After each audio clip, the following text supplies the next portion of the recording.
Euphorie sur Hamilton et Ferrari. Les Italiens en attendent-ils trop? Ça après, hein.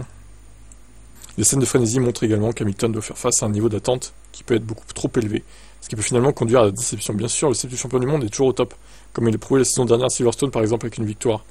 Et à Spa aussi. Mais Lewis Hamilton est aussi un être humain de chair et de sang, comme tout le monde, il a besoin de temps pour s'habituer à un nouvel environnement de travail avec ses propres habitudes et méthodes de travail. Ça prendra du temps pour s'adapter. Ça, c'est vrai. Il faut pas l'oublier. Il ne faut pas oublier les propos de son ancien chef d'équipe, Toto Wolff. Il avait déclaré: Lewis freine tardivement et lance sa voiture de manière agressive dans le virage. La voiture et les pneus ne peuvent pas supporter cela avec cette génération de voitures. Il est parfois préférable de rouler à 98%. Ça s'applique encore plus aux qualifications qu'à la course. Hamilton n'est plus dans une Mercedes mais dans une Ferrari. Les fondamentaux des voitures sont les mêmes. Il est possible que la Ferrari lui convienne un peu mieux. Le problème fondamental de cette génération de voitures pourrait bien lui barrer la route à nouveau, au moment même où toute l'Italie espère, voire attend qu'il leur donne enfin un titre mondial en Formule 1. Aussi passionnés que soient les Italiens, les sentiments peuvent aussi se retourner rapidement. Le passé a prouvé que les fans et les médias italiens peuvent être très directs. Ça, on l'a vu, oui.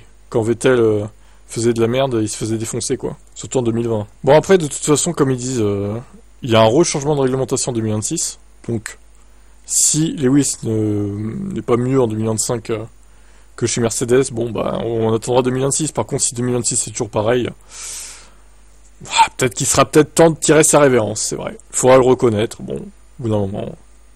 Voilà. Bah, j'attends de voir 2025 déjà, avant de parler sur la suite. On verra comment il se comporte dans cette nouvelle équipe, dans ce nouvel environnement.